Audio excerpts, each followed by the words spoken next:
here has ever done something that they knew was bad for them? Something you shouldn't do, something you wouldn't do. You told yourself you weren't going to doom scroll that extra hour. Maybe you were never going to drink again.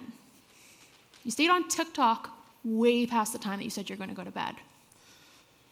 Seeing a lot of hands. Well, hi, I'm Gillian Russell. I'm an assistant research professor at Penn State, Abington, who specialized in gambling research for the past 10 years. And really, this paradox has always fascinated me. This gap between what we say that we want to do and what we actually do. See, it's this tug of war between intention and impulse, logic and emotion, and it's what first drew me into the world of research and using this as an explanation for addictive behaviors. Because I'm sure most of us grew up with someone, somewhere, telling us the dangers of smoking, drugs are bad for us. We probably walked around saying, I'm never going to smoke. Maybe we signed a pledge saying that we're going to remain drug-free. But then some of us did these things anyways. Now, there's a lot of different explanations for why people do these things. Things like personality, peer pressure, genetics. But I wanted to go about exploring this paradox by examining the human unconscious. That perhaps the explanation for why people do these things is not a conscious decision, but something unconsciously driving us to engage in these behaviors. So I started out conducting my research on something called memory associations. And this is where we share a small phrase or a single word to people and get them to give us the very first word to come to mind. Now, when we're doing research on alcohol, we may use a word like bottle. Something very clearly could be related to alcohol, like with beer or wine, but also very clearly not related to alcohol, like with baby or soda. And here the idea is that by asking for the very first thing to come to mind, we get around conscious filtering. This is what's automatically coming to mind to them and what's most salient, what's likely being learned implicitly for them. And the idea is, whatever their responses are, it's very likely that they're either already engaging in these behaviors or they're things that they're going to be engaging in the future. For me, I wanted to look at this for gambling. See if maybe by measuring these unconscious processes, we could get around the issues with traditional assessment. See, with traditional assessment, we'll do things like, how often do you gamble? How much do you spend? The problem is not everybody's going to be honest with us.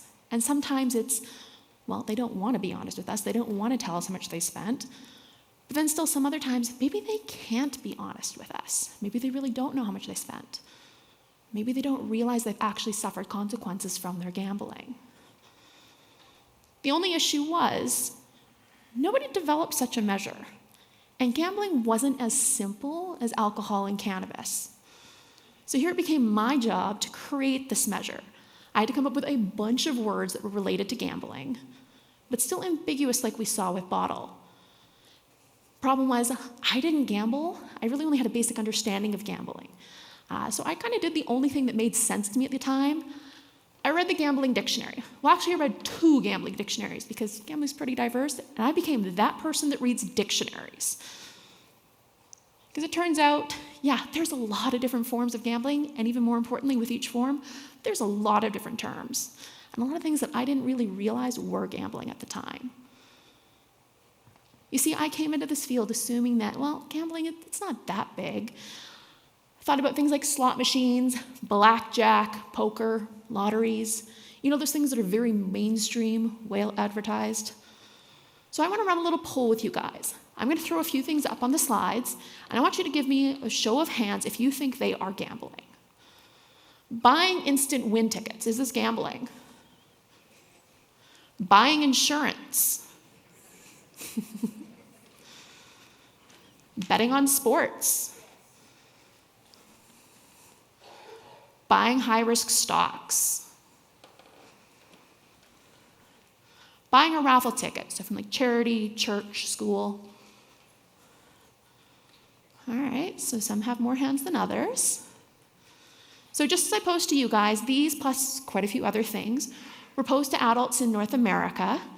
You can see one thing here. You can see that there's no kind of consensus. There's 0% of people for none of them. There's 100% for none of them. There's always people on both sides of the argument. And here's the thing, this is outdated. This is from 2011. Since this survey's come out, I've seen an entire universe of things that people will bet on. Things like hermit crab racing, loot boxes, skins betting, cryptocurrencies, prediction markets, NFTs. And really, through all of this, I realized that the more that I'm trying to understand gambling, well, the less I really knew about it. That gambling really isn't so simple. And this quickly made me realize that if I, a supposed expert with all this training, all this research, I didn't really get what gambling was, well, then the general public really doesn't know what gambling is. I mean, look at the responses here. You guys couldn't even come to agreement on a lot of things. And this is with me putting you guys in a gambling mindset from the beginning. But how often do you guys come across these things without having this in your mind first? And you might engage in them. You may not understand the true nature of the activity and the potential risks that can come with it. And I've seen this in action. A couple of years ago, I was on my way to a conference, a gambling conference, surprise, surprise. Hop in the Uber on the way to the hotel. We get to the usual small talk. Oh, what are you doing in town? Why are you here? Tell him, well, here, I'm going to give a talk at a gambling conference. That immediately piqued his interest. Starts complaining to me about all those ads he sees. Mentioned a friend might have a problem. But then I mentioned sports betting to him, and he got a little quiet. And then he said it. Well, sports betting isn't gambling, is it? And really, that just kind of reinforced to me that, look at that survey. About 50% of people said sports betting wasn't gambling. And again, this is sports betting. Betting is in the name. So some people may not even realize it's gambling when betting is in the name.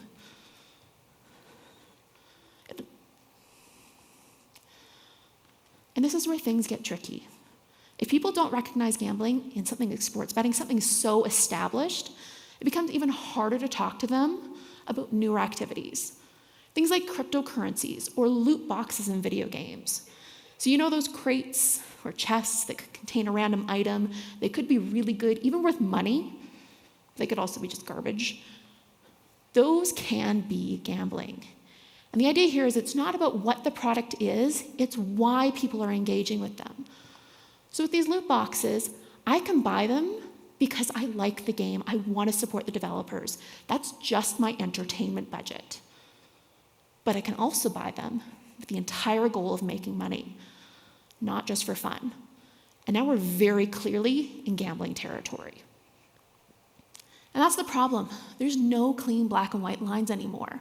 This gray area makes gambling harder to define, harder to regulate, and harder for people to recognize. It doesn't help with these new forms that keep emerging faster and faster. It expands that gray area even further. See, when I studied alcohol and marijuana, sure, things changed a bit over the years. But if you go back 50 or even 100 years ago, things are really consistent. But with gambling now, especially with online gambling, you compare that to even 5 years ago, landscape's really changed. Think about NFTs. Those exploded and faded in the span of a year. Or look at these prediction markets that are popping up right now. You can bet on just about bloody anything. How many weeks is Taylor Swift's next album going to be on the Hot 100? How many people are going to get a neural implant this year? These things may not look like gambling, but functionally they often are. Even beyond this, I think about how during COVID, a lot of things that were in person had to move online. So things like those charity or church raffles. Now, a lot of people already have difficulty understanding that these are gambling. So think you're going out, you're buying a ticket, you maybe want to win a TV or a house or a car, and it gets put into this prize draw. That is gambling. But then during COVID, a lot of these now had to move online. So it became online gambling. So it became even harder for people to comprehend. And this is a very real challenge that we faced with our own research.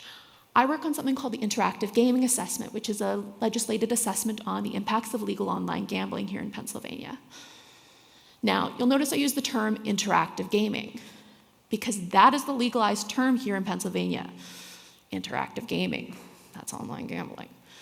Now, the short form for this is even worse. It's iGaming, which frankly just sounds like an Apple video gaming product. So with our first survey, we had a screening question.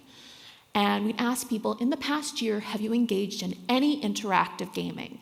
And if they had, we then have all these follow-up questions. How often did you do it? Which formats did you engage in? How much did you spend?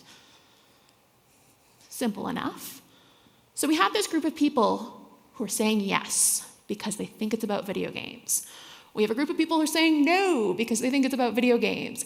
And still we have this third group who are saying no because they know that we're talking about online gambling, but then not recognize that things that they're doing are in fact online gambling.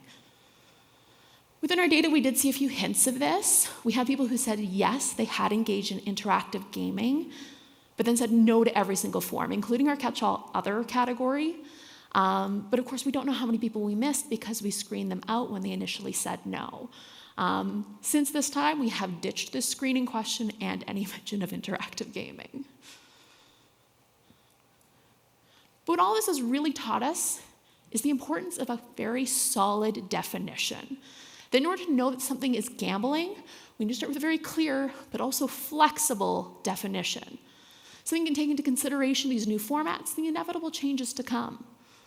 And you know what? It turns out this has actually been a question that's been of some debate in the literature and even legally. I mean, look at those skill games that you guys see around here. Places like smoke shops and convenience stores. Those are not legally gambling here in Pennsylvania. But if you talk to most experts, even most players, they'll tell you that they are. And here it becomes this debate beyond motivation, but on skill and randomness. Some people are going to tell you that any amount of randomness, it's gambling. Well, for some others, it has to be predominantly randomness for it to be gambling. But from this debate, I found a sufficiently open definition. Gambling is staking money or something of material value on an event having an uncertain outcome in the hope of winning additional money and or material goods. And here you can see a lot of important elements. First, you have to stake something. So you have to have the potential to lose something of value. This is why when I put my name in a prize draw, fill out that online contest form, but I pay nothing, that is not gambling. But if I'm paying like with a lottery or a raffle, it is. You also have this element of purpose and motivation. So remember, loot boxes can be gambling if you're buying them in the hopes to make more money. That's a key part here. You also have the element of a prize. So you can gain more than you have staked. So I'm spending $10 because I want to make $1,000. And finally, the outcome of the event is uncertain. I can bet on the Super Bowl tomorrow. I can't bet on the Super Bowl last year. I mean, I could, but the outcome of that one's really already known, so it's not a gamble. The definition is nice. It's flexible. This accommodates the next NFT or Pokemon card fad to come out, for people to see that these things could be gambling. So using all of this, our failings, our learnings, we've done our best to incorporate this into our work.